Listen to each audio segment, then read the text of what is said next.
Hazbin Hotel and Hell of a Boss might be Vivian Madrano's most popular works, but this isn't her first foray into creative writing.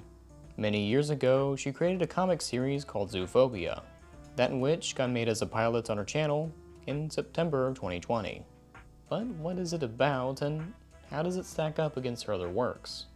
Hello, I'm daftpina, and this is Zoophobia Failed Pilot. But first, let me foray you into this ad read. I hope I used that word right. This video is brought to you by Wondershare's PDF Element, and let me say, if you want to be in the business world, you must have a good PDF program. Sending people docx and other unedited files just isn't professional. PDFs are way easier to manage. But what can PDF Element do for me? Well, it's an all-in-one PDF editor, meaning you can create, edit, convert, and even sign PDF documents on your Windows or Mac OS. If you're looking for a great Adobe alternative, purchasing the one-time fee will get you the program forever. Check the link in the description, and hope you enjoy editing some PDFs. And now that we know all about PDFs, let's dive on in to Zoophobia. Oof, I feel cramped. I'm gonna go back to my regular set. Zoophobia was a comic series that ran from 2012 to 2016 and follows the main character, Cameron Walden, as she's thrust into a new world to attend Zoo Phoenix Academy to counsel some people. You see, ZP stands for Zoo Phoenix, but also Zoophobia, something she definitely is in the series. Zoophobic, fearing animals. Spirits, animals standing tall as well as four-legged, vampires, shapeshifters, magic, as well as demons populate this world that Cameron doesn't want to be a part of. Cool note, this character right here is the Antichrist, and how it was shown a few times in the series, but Vivian stated that Zoophobia and Hazbin Hotel are two different universes. For now. But aliens don't exist. Can't have everything, I suppose. As her fanbase grew, Vivian had to end the series in 2016 as she was busy with professional work and other projects. An indefinite hiatus for the near future, it would seem. And now that I discussed it, you'd think this would be a great time to critique the comic. But why? So many people on the internet critiqued and criticized Zoophobia the Comic, and it's like, the thing's like old. Plus, she already knows the bads, the awfuls, and the boo of the who's, so yeah, let's move on. Such as moving on to the fact that she made a pilot using these characters of hers, the Zoophobia characters. With all of her experience working in the industry, as well as the gained knowledge from her previous projects, let's dive on in to the pilot and see how it turned out. Let's go.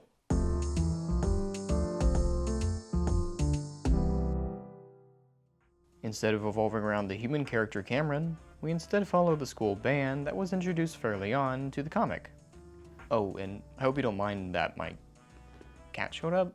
I was filming and he was like, hey, I gotta go. However, despite the comic having 9 characters in the band, we're actually just following 5 now. You could count 6 band members if you throw in the Antichrist, but he doesn't show up at the start? Like he just comes out of nowhere?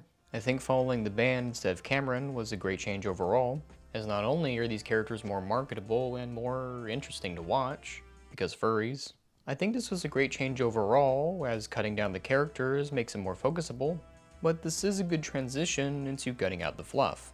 You see, this isn't any normal cartoon, but instead a reboot or remake of a previously made property. So Vivian had to make important decisions regarding the lore, such as cutting down the characters in the band and instead not following the human. And I'm a big fan of both the Watchmen comic as well as the film, so I understand there will be changes between the medium transitions.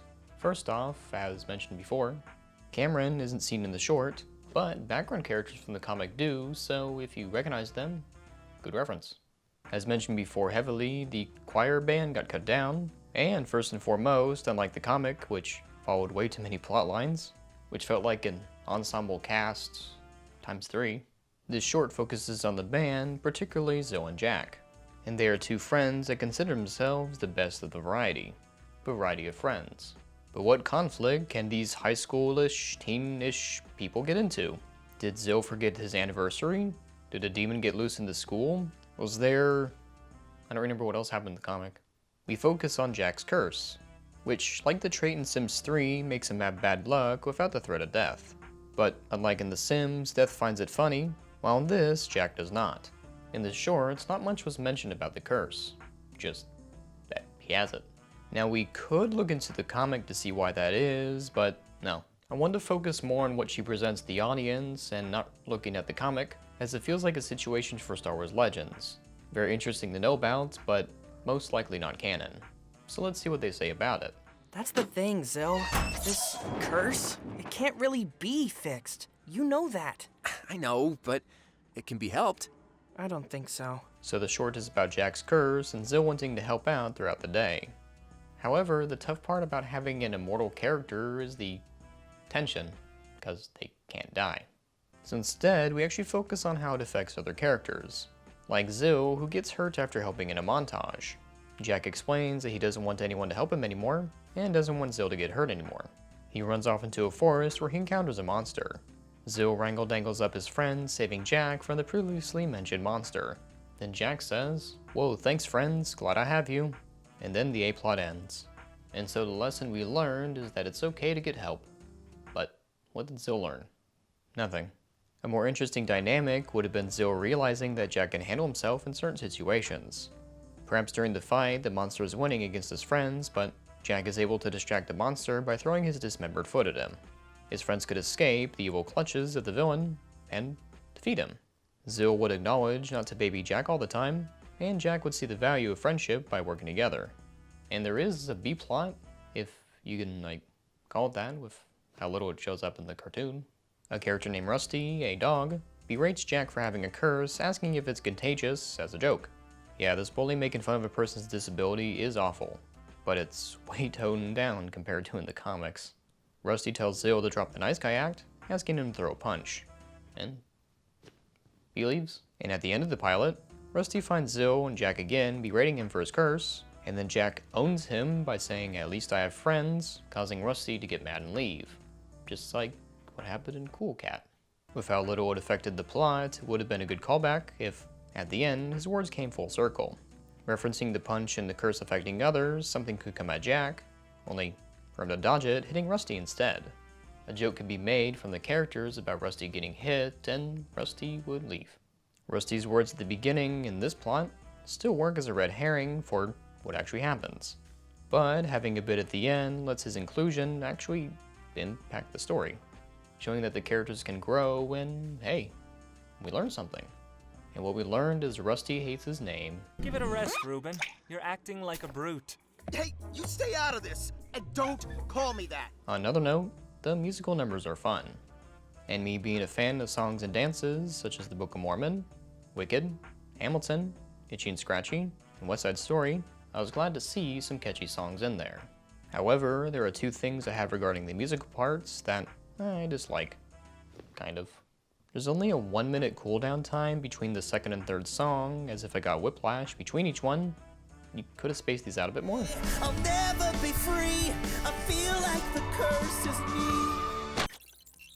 It's monster fighting time again. Secondly, the song about Jack being super sad about what happened to his friends just didn't feel like it advanced the plot too much.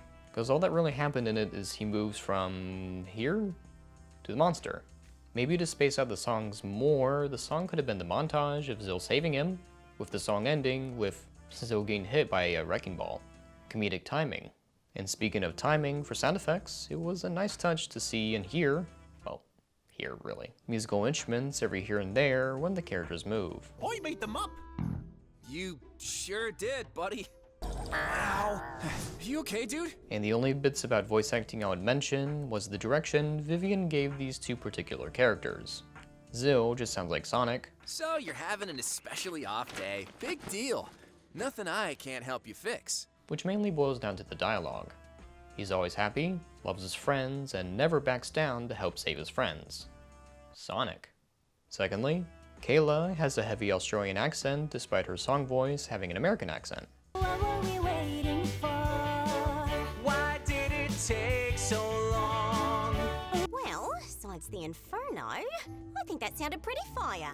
Yeah, it did. Lore-wise, it's kinda funny to think the really only reference we have to Earth is Australia. as if it's a constant between each universe. Good on ya. I bring up the accent as the joke is a lot similar to the one in Wreck-It Ralph 2. I'd yakka with my folks to believe some drongo telling a furphy. I didn't understand a word you just said. Give me a moose nearly, you're gonna away a teardrop in his eye. Hey, she back, wee lassie! Uh-huh. What did she just say? But enough about sound. I've heard way too much of that. Now's the time to talk about animation mistakes, as everyone likes to pile on to someone and see the flaws within their work. Are you ready? Well, as mentioned before, Vivian learned a lot when it came to the previous 2 team projects. In my video about Helva Boss, I noted a lot of clear mistakes, such as the gun remote changing between angles, which boils down to the artists following 2 different storyboards or a lack of specific direction. However, within the Zoophobia cartoon, the mistakes are really just nitpicks, such as between certain shots, the color of the characters are slightly off from the actual color and the compositing of the color, After Effects overlay. As well, in this scene, the characters are slightly different sizes. Ooh, the humanity, I can't watch this cartoon anymore, just too many mistakes. Clear joking aside, the only gripe I really have is the backgrounds. No, the backgrounds look great, I mean the things in the backgrounds. And by things in the backgrounds, I mean the loss of potential with them. The most notable is this section within this busy street where you should see some signs about businesses and advertisements, yet you see nothing. But what about these 2 examples right here where you specifically see the thing you're talking about? Of course I see them. I'm just talking about the big empty open space that I clearly showed right here. I bring this up as in the 2 previous cartoons, the buildings aren't really labeled. Well, apart from a few hell puns here or there, but nothing too much. Which, as I start comparing it to the other 2 cartoons, I guess we should just jump on it. In my Hazbin Hotel video, to me it felt like that pilot was just introducing characters rather than having a story. But hold on, I read the comment section. And I did get a few comments saying, hey, isn't that the point of the pilot? Well, my enlightened comment section, remembering how many characters showed up in Hazbin Hotel, and how much time was dedicated to telling a story, it just felt like a bunch of OCs on screen with Vivian going, hey, look what we could do, instead of, this is what we will do. That's why I adored, sure, let's use that word, Helva Boss instead of Hazbin Hotel. As with this pilot, we just focused on an everyday day of the characters as they were already a team. If Zoophobia tried to go the route of Hazbin Hotel, they would focus on the human character joining Safe Haven, the place of the show, going, I think I'm gonna like it here, but she'd say that after you see 25 OCs on the screen with a 5-second quip per character. And that's why I prefer these 2 pilots compared to Hazbin. However, which one had me more invested? The high schoolish drama mixed in with magic, or the Hell cartoon where they say the naughty words? Well, I still side with the more hellish spin-off. Also, despite Zoophobia being called a short, it's actually longer than Helva Boss. However, the latter was able to give more attention focus on the characters and dynamics of the characters, which is most likely because they showed cutaways, like in Family Guy. But even with these cutaways, there was still a plot going on, which to me has a lot more consequences than, oh no, my friend dislikes me. In Helva Boss, they shot a kid. Drama. So, ranking these pilots, I'd say Helva Boss, Zoophobia, then Hazbin Hotel in terms of plot, rather than the potential of a plot. But besides plot, Zoophobia, to me, has more appealing characters to look at, considering they aren't all just red. Of course, it still shares the same pattern of skinny characters with things on them that don't need to be. Wait, why is Jack wearing a cast if he automatically heals? In ranking visual appeal, we just switch these 2 and call it a day. Which I mainly chose this ranking because it's not just red characters. Remember about the other colors that exist too? Like red, which is a good time to talk about what now. In order to get some more information regarding to what Vivian's been up to with her works, I decided to join her Patreon. Within this place, you'll see some sketches, animatics, and everything in between. However, I'm not going to show any spoilers, so if you want to see them, just join her Patreon. Also, before we get into anything else, right below me, my cats are like, fighting? I think? Oh. There they go. First and foremost, Has Been Hotel was originally going to be crowdfunded before being pitched to networks. And when my original video came out, I didn't know the status, nor did anyone, considering it was all new at the time.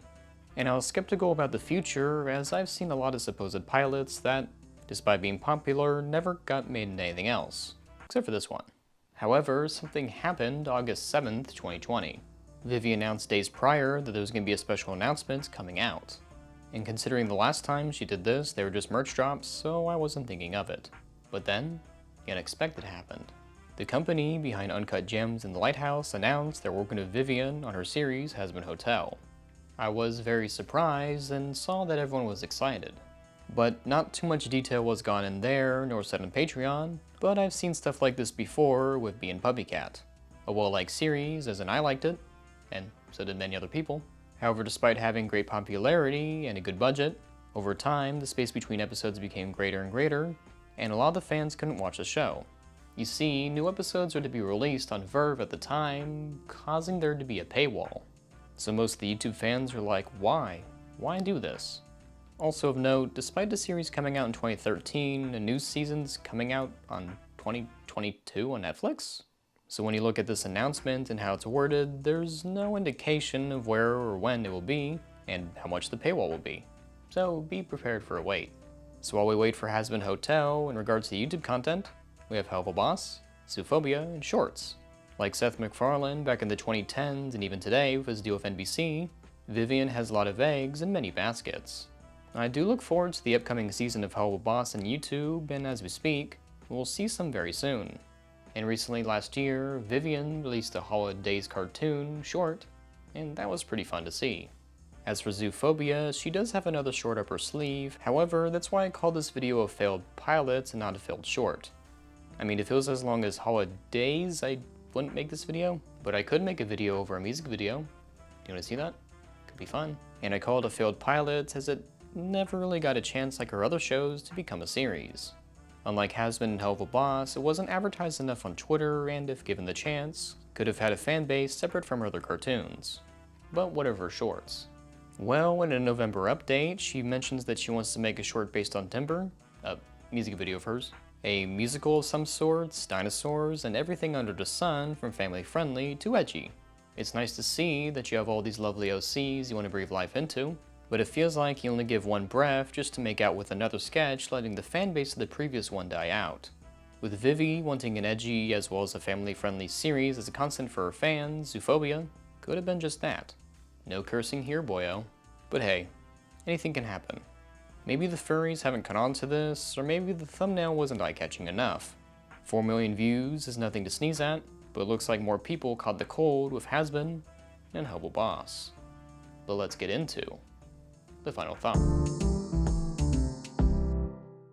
Even with all the grapes and gripes I've had with this project, it actually released, as in, she made the thing she promised. I'm always glad to see people produce new animated works and to try to step out of their comfort zone in regards to putting themselves out there.